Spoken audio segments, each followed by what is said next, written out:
Déclare une parole de bénédiction pour ton frère, ta soeur.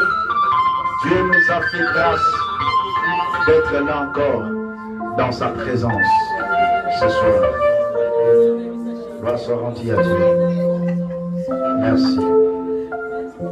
Prenez place dans la paix du Seigneur. Bien-aimés, nous sommes dans le tendu, éclate la gloire de Dieu, parce que là où 2 ou 3 sont réunis dans sa sainte présence, il est là. Amen. Et nous, ce soir, nous croyons à la présence de Dieu. Nous croyons à la gloire de Dieu, nous croyons aux saints anges qui sont à l'exercice de leur ministère pour notre faveur. Et nous croyons que nous n'allons pas sortir de ce lieu comme nous sommes entrés. Amen.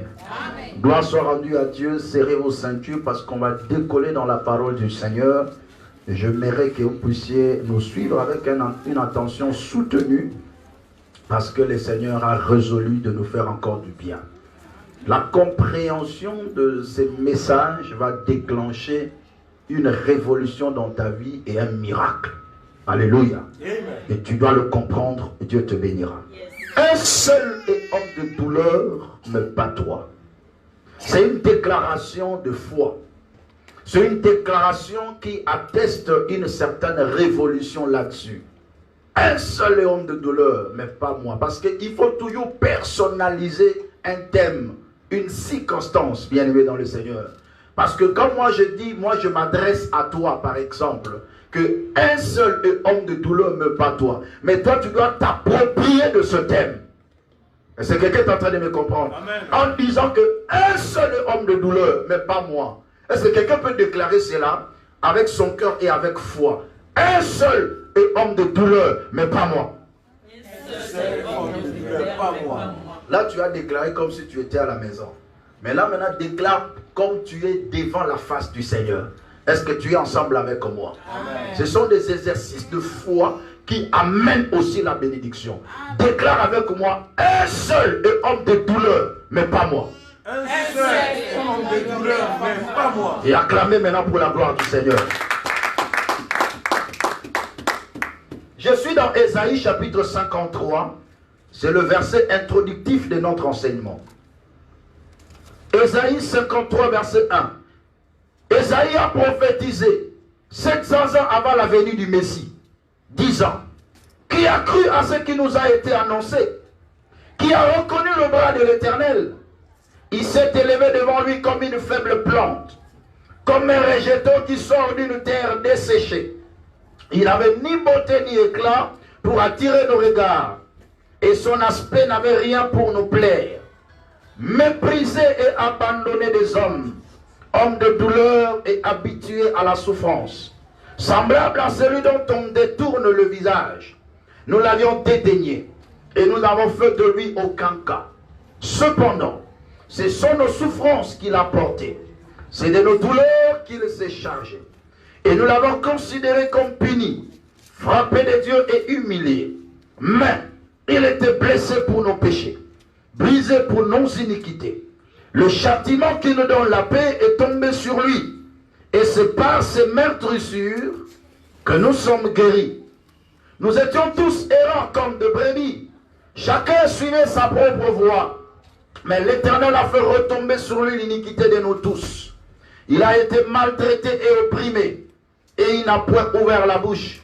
Semblable à un agneau qu'on mène à la boucherie, à une brebis muette devant ceux qui l'attendent. Il n'a point ouvert la bouche. C'est la parole du Seigneur. Amen. Suivez-moi très bien, peuple de Dieu.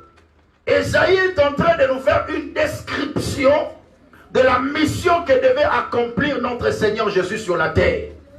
En disant que celui qui devait venir, il viendra comme une faible plante, comme un rejeton qui sort d'une terre desséchée. Il n'avait ni beauté ni éclat pour attirer nos regards. Quelle faiblesse! Quel genre de personne qui s'élève avec une mission si importante, mais dont les caractéristiques restent à désirer. La Bible déclare, on l'appelait méprisé et abandonné des hommes, homme de douleur et habitué à la souffrance. C'est le verset 3 qui est le verset clé. Méprisé et abandonné des hommes, homme de douleur et habitué habitué à la souffrance, semblable à celui dont on détourne le visage. Homme de douleur et habitué à la souffrance. Ésaïe est en train de nous présenter Christ comme étant un homme de douleur. Ésaïe est en train de présenter Christ comme étant un homme habitué à la souffrance. Mais la question se pose, pourquoi il est habitué à la souffrance? Pourquoi on l'appelle homme de douleur? Nous allons le comprendre au verset 4. Cependant, ce sont nos souffrances qu'il a portées. C'est de nos douleurs qu'il s'est chargé. Nous l'avions considéré comme puni, frappé de Dieu et humilié. Alléluia. Pourquoi il est appelé homme de douleur? Pourquoi il est appelé habitué à la souffrance? C'est tout simplement parce que il a porté nos souffrances. La souffrance qui lui est imposée, ce n'est pas sienne. Ce n'est pas sa souffrance, mais c'est nos souffrances qu'il a portées. Ce sont nos douleurs qu'il s'est chargé. Voilà d'abord la raison majeure qui fait que Jésus soit appelé homme de douleur et habitué à la souffrance. Il dit non, toi tu n'es pas habitué à la souffrance. Donne-moi ta souffrance que je le porte. Donne-moi tes douleurs, que je m'en charge.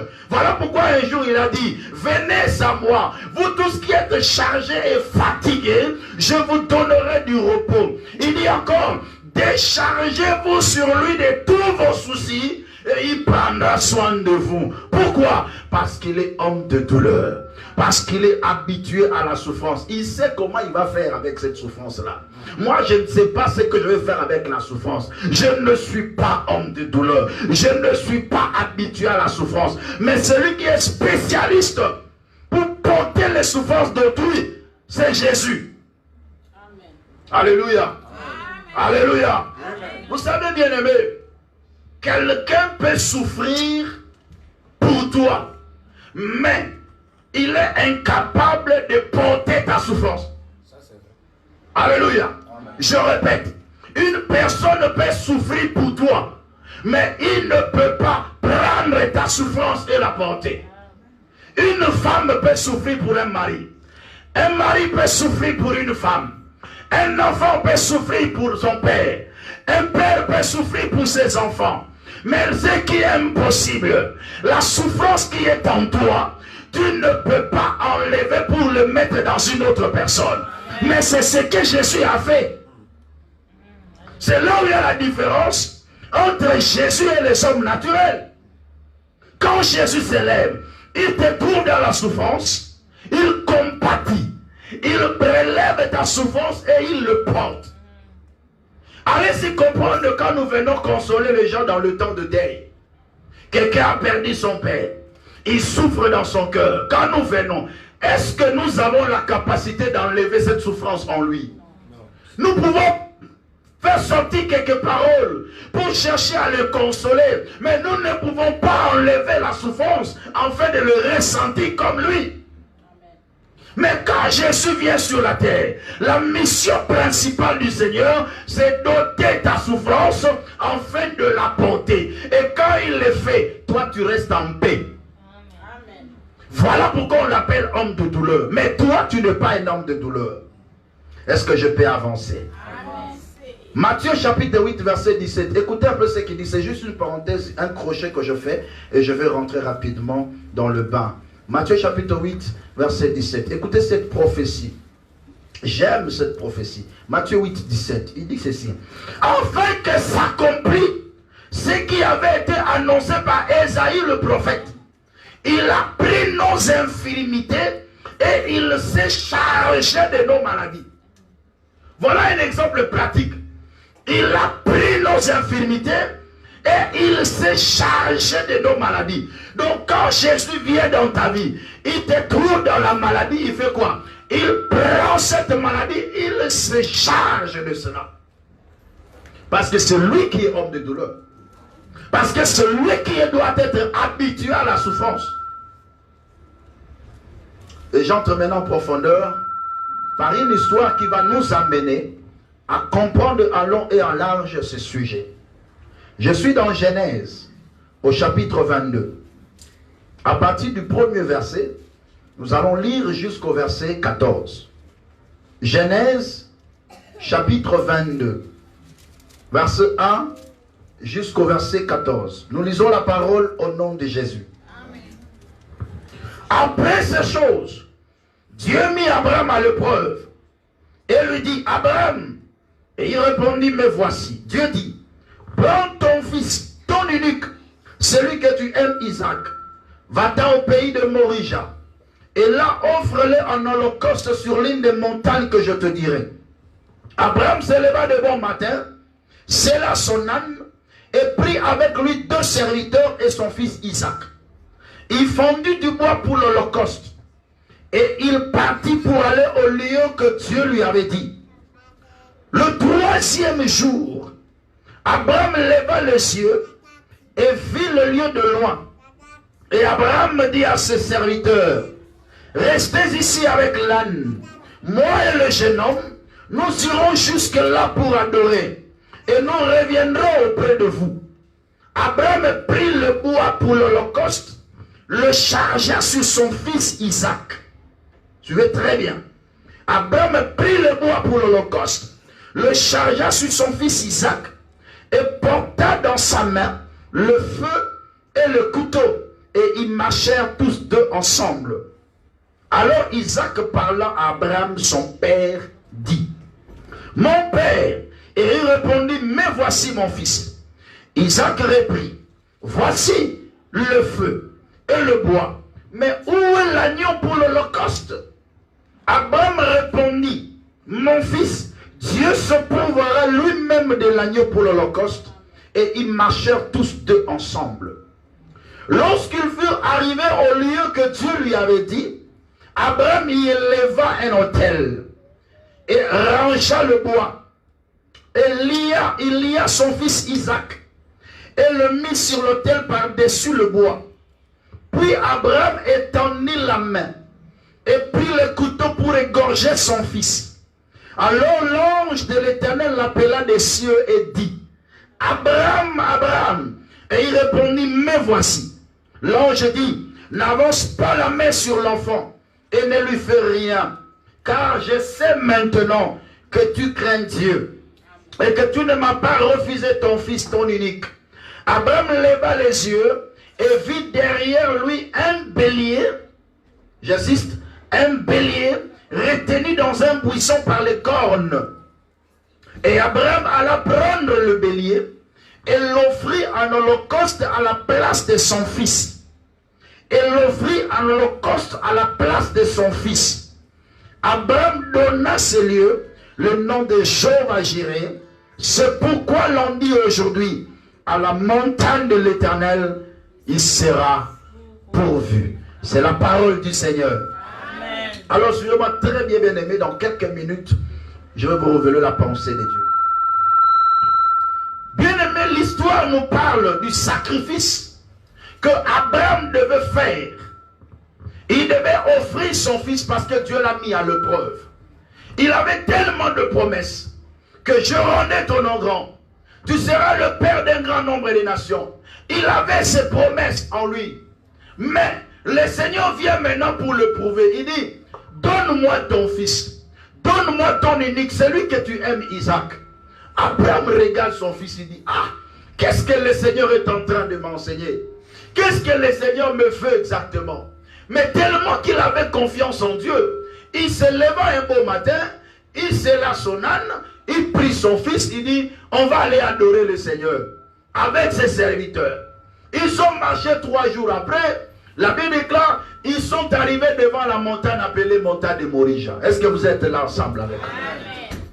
Arrivé devant la montagne, l'Éternel lui dit, lève les yeux, c'est ça la montagne. Il dit à ses serviteurs, vous restez ici, moi et le jeune homme, nous allons pour adorer le Seigneur. Et nous reviendrons auprès de vous. Il montait. Suivez très bien parce que je vais insister sur certains points, là où je vais tirer la révélation. Il montait avec son fils. Lui, il tenait le feu et le bois, et le couteau. Tandis que son fils tenait le bois. La Bible déclare, Abraham chargea du bois sur son fils. Et il montait à la montagne avec l'intention d'aller sacrifier son fils. Avec l'intention d'aller offrir son fils en holocauste. Donc, quand il montait, il se disait, je vais aller bâtir un autel, cet enfant sera un sacrifice sur cet autel. Il partait avec cette pensée. Plus tard même la prophétie, le Saint-Esprit a déclaré, le Saint-Esprit a révélé la pensée qui animait Abraham pendant qu'il montait. La Bible déclare, Abraham pensait que l'Éternel était capable pour ressusciter les morts. Donc il y avait en lui une pensée de résurrection. Il se dit, même si je sacrifie ce fils, il sera ressuscité. Donc même s'il meurt, il sera ressuscité. C'est par là que nous réalisons que cet événement, c'était une image du vrai sacrifice de Christ et Jésus, qui devait aussi être sacrifié par son Père, afin que le nom de son Père devienne grand dans l'humanité. Qui a dit Amen? Parce que Dieu avait promis à Abraham, je rendais ton nom grand. C'était une image. Et Isaac, c'était le type de Christ. Parce que pendant qu'il montait à la montagne, la Bible dit que le père prit le bois et le chargea sur son fils. De la même manière, quand je regarde vers Golgotha, un Jésus qui est en train de monter à Golgotha, chargé du bois. Amen. Alléluia. Oh, que sur cette bois qui devait être crucifié. Oh, que ce bois-là, c'était ce qui devait constituer l'autel pour son propre sacrifice. Mais il n'était pas le véritable. Qui a dit Amen? Isaac n'était pas le véritable Christ. Mais le problème ici, c'est quoi? Lorsqu'ils sont arrivés maintenant devant l'autel, c'est là où les choses commencent. Je ne veux pas révéler beaucoup de choses, mais je veux révéler ce qui s'est passé. La Bible déclare Abraham lia son fils. Il le mit sur l'autel. Et il veut tuer son fils.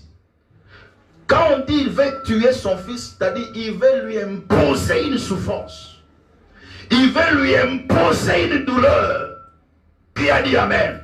Il leva sa main avec son épée, avec son couteau pour égorger son fils. Pendant qu'il a voulu faire cette action, la Bible déclare, du haut des cieux, l'Éternel dit, arrête. Alléluia, alléluia. Est-ce que vous êtes avec moi? Amen. Du haut des cieux, Dieu dit, arrête. Pourquoi? Parce que Isaac n'est pas un homme de douleur. Isaac n'est pas habitué à la souffrance. Il dit, tu ne peux pas l'imposer la souffrance. C'était juste un test. Il était juste un type de Christ. Alors, arrête ça. Délie-le. Laisse-le à côté. Mais regarde, il y a un agneau. Alléluia. Regarde, il y a un bélier. Prends ce bélier-là. Tu vas l'offrir à la place d'Isaac. Je suis fier de te dire, tu ne mourras pas. Je suis fier de te dire, on ne va pas t'imposer cette souffrance parce que tu n'es pas un homme de douleur. Parce que tu n'es pas habitué à la souffrance. Mais un bélier paraîtra. Amen. Qui a dit Amen?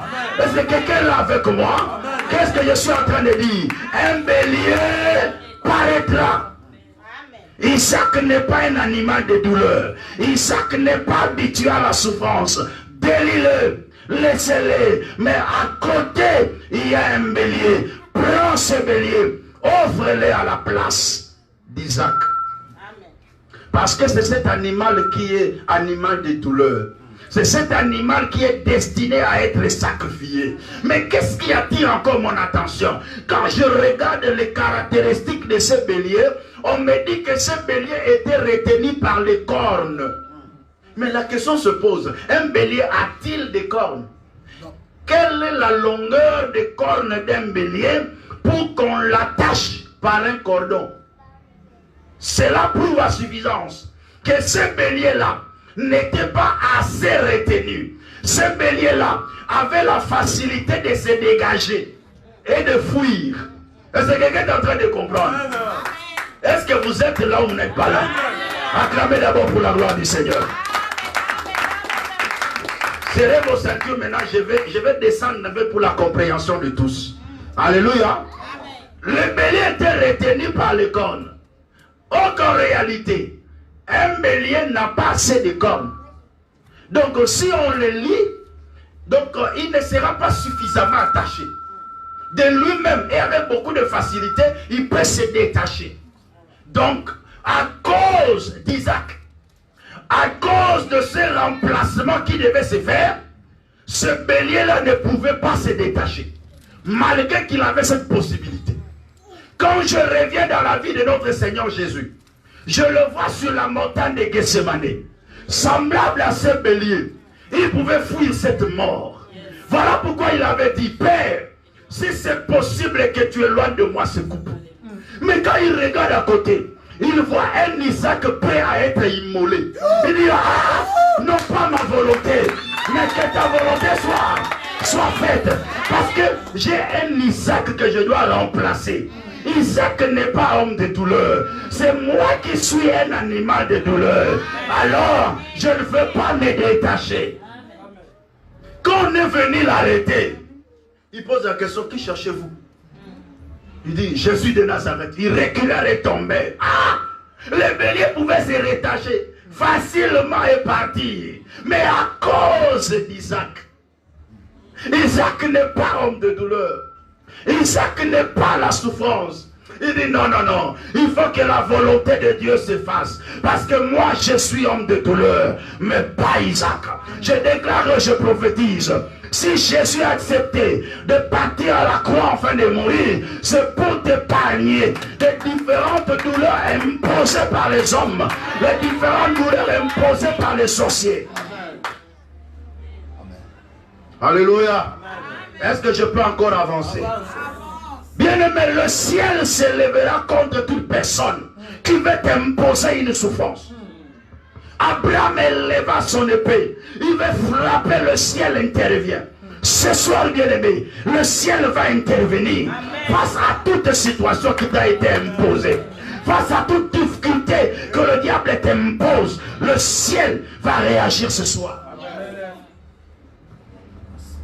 Alléluia. Alléluia.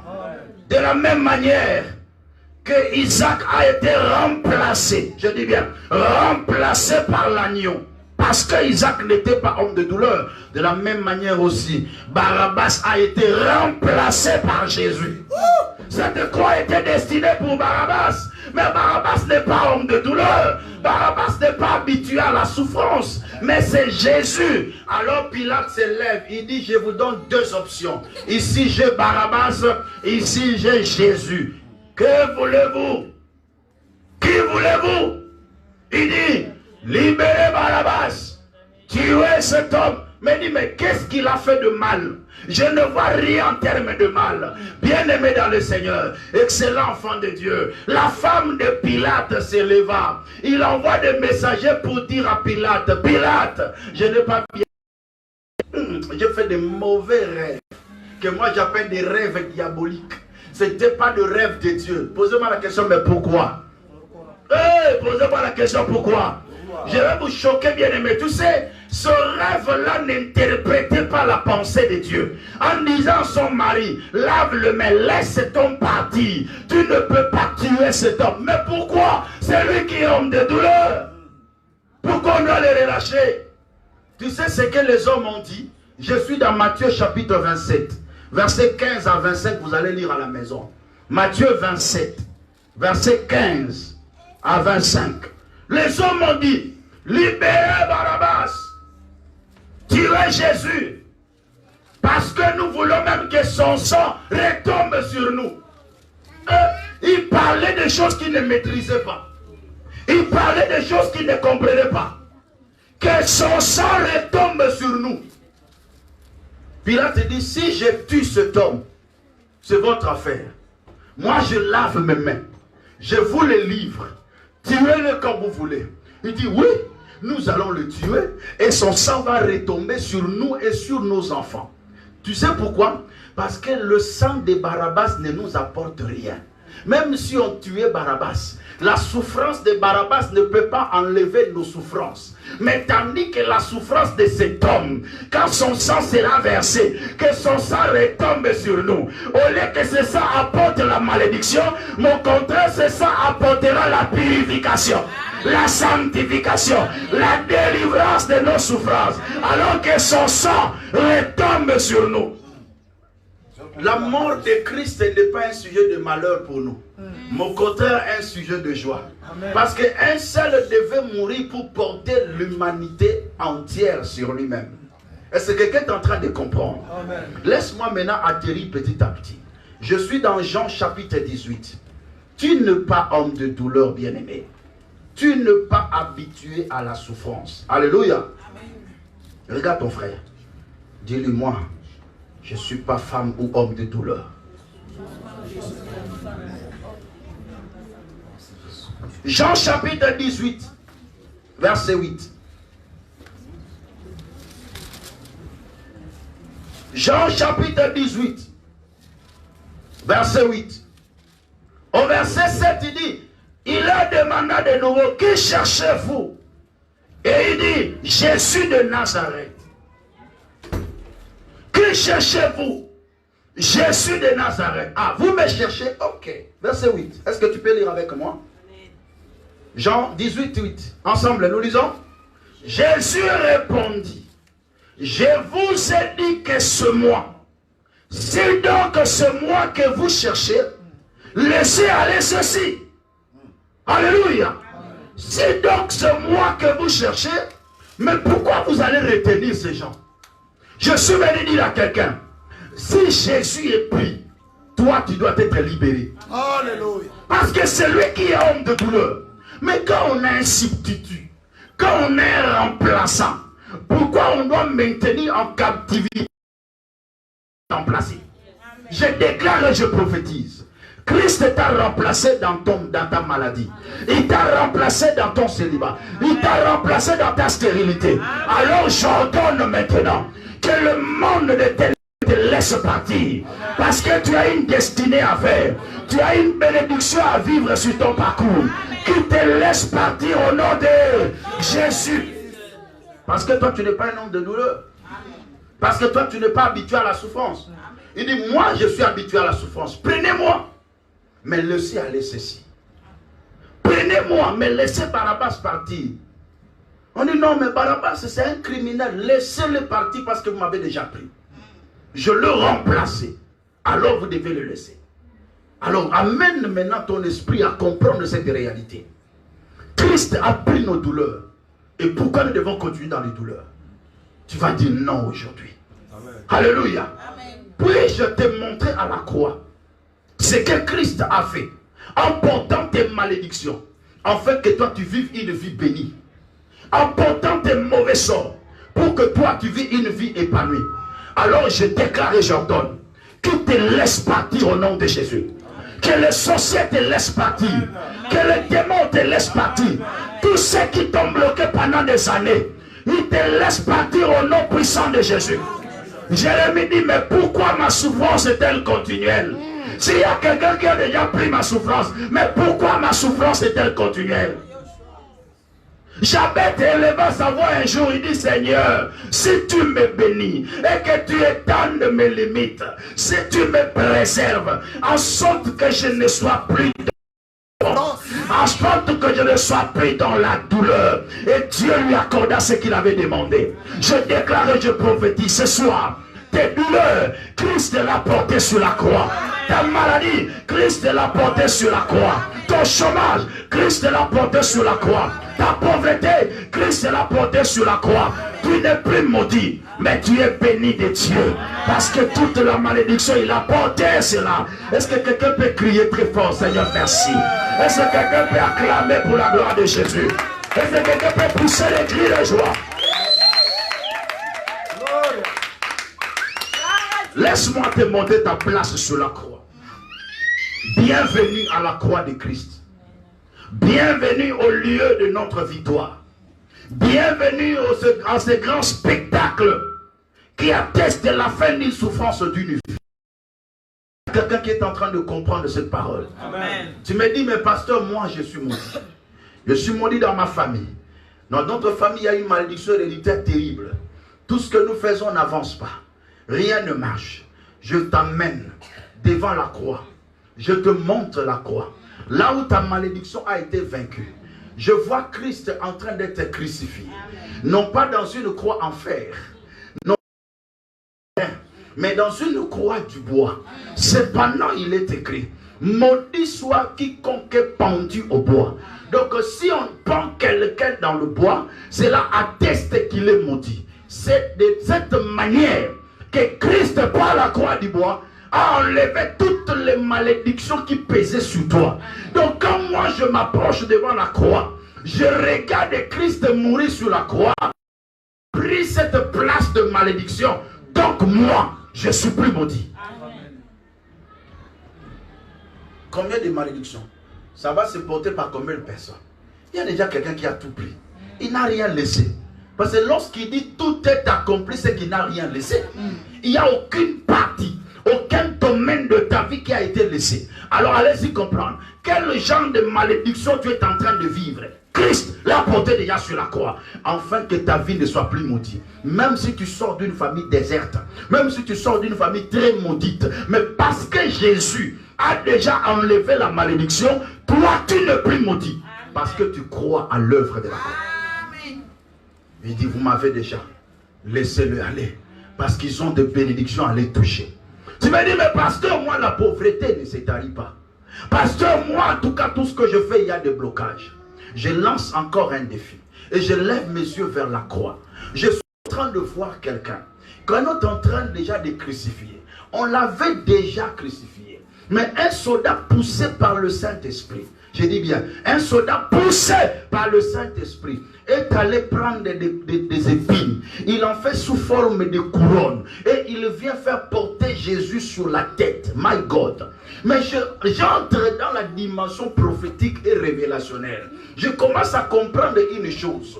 Je retourne dans le jardin d'Éden. Le jour où le Seigneur était en train de maudire le sol à cause de l'homme.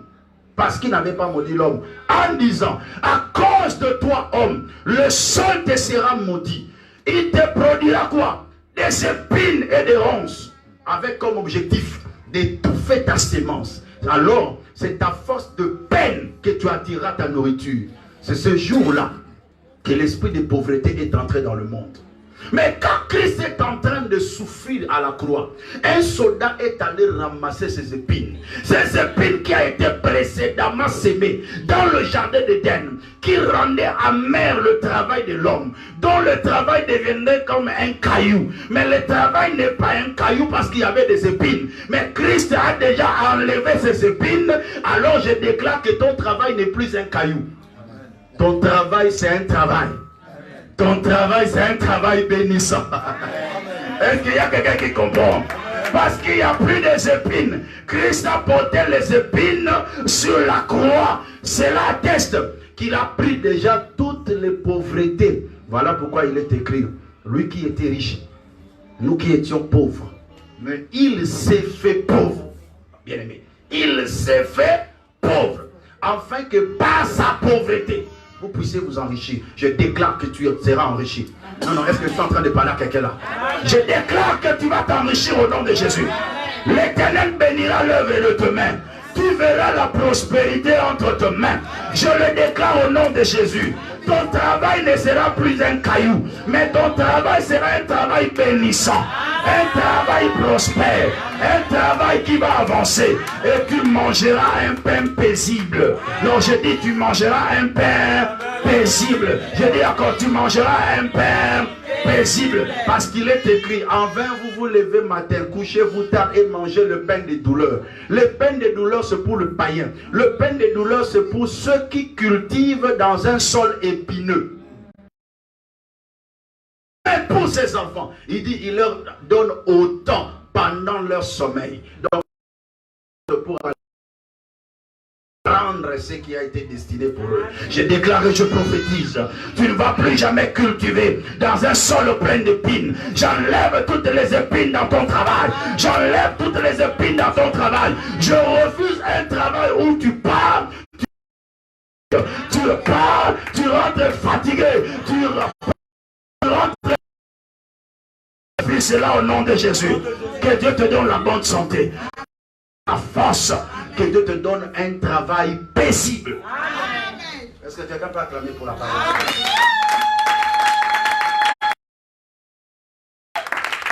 Il ne s'arrête pas là. La croix des mystères, bien-aimés.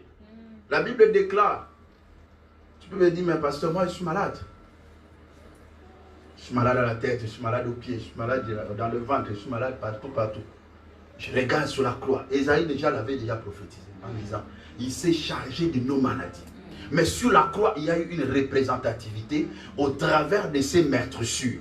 La Bible déclare, c'est que les malades sont guéris. Christ avait eu des meurtrissures partout dans le corps. Le corps est mis à combien de parties? 3 parties. Citez la tête, le tronc et les membres. Alors commencez à regarder maintenant. Jésus-Christ a été blessé sur sa tête.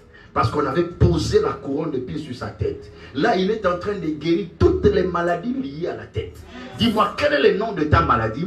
Et je te dirai que sur la tête de Jésus, il y a des meurtrissures. Et c'est ces meurtrissures-là apportent la guérison sur ta tête. Amen. Moi je dis, il y a la rhumatisme, papa, je n'arrive même pas à marcher. Mais même, il y a des crampes. Mais quand tu regardes la croix là, il y a eu des blessures dans ce main, il y a eu des blessures dans ce pied parce qu'on l'a percé le main, on l'a percé le pied. Il y a eu des blessures pour apporter la guérison à des rhumatismes, à des AVC. Le Seigneur a déjà résolu le problème. Amen. Qui a dit Amen? Alors je détruis toute paralysie dans tes membres inférieurs et supérieurs au nom de Jésus. Mais il y avait une partie qui n'était pas encore concernée, c'était le tronc. La fibrome n'était pas encore guérie. La cirrhose de foie n'était pas encore guérie. Les cancers n'étaient pas encore guéris. Alors le Saint-Esprit vient chuchoter à l'oreille d'un soldat en disant que tu ne vois pas que le travail n'est pas encore achevé. Allez, prends ta lance, allez-y faire le travail. Va achever. Parce que vous devez savoir que le diable est le serviteur fidèle de Dieu. Amen. Afin d'accomplir la mission promise par le Seigneur. En tout cas, ce soldat-là a été chuchoté par l'oreille. Poussé par le Saint-Esprit, il dit, cet homme vit encore, je dois tester encore s'il vit. Il lui croyait tester, mais oh, qu'il apportait une guérison de Alléluia. Il prend son épée, il vient, il perce tout. Sirop de foie est guéri. Cancer est guéri. L'estomac est guéri. L'hypertension est guérie. L'hypotension est guérie. Quelle est la maladie liée dans le tronc? Je déclare et je prophétise. À cause de cette blessure, l'Éternel apporte une guérison totale au nom de Jésus. Maintenant même, tu es guéri. Amen. Toutes les parties du corps avaient des meurtrissures. Dis-moi quel est le nom de ta maladie. Je te dirai, ta place à la croix est là pour une guérison instantanée.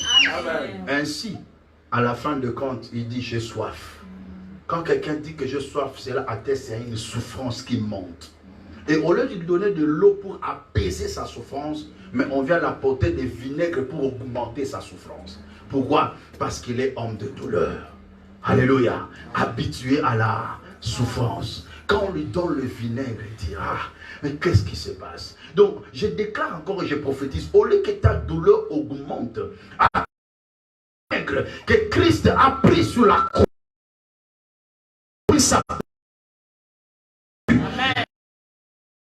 le moins disparu dans le nom puissant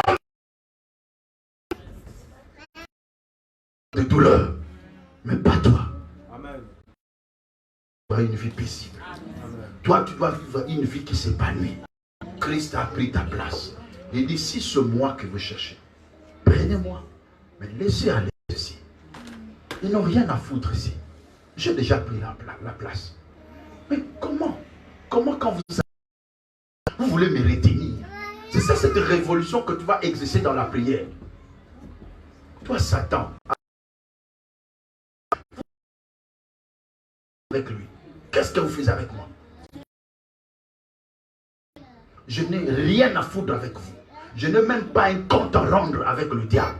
Je n'ai pas ta marque en moi, toi, Satan. Est-ce que quelqu'un peut se lever ce soir?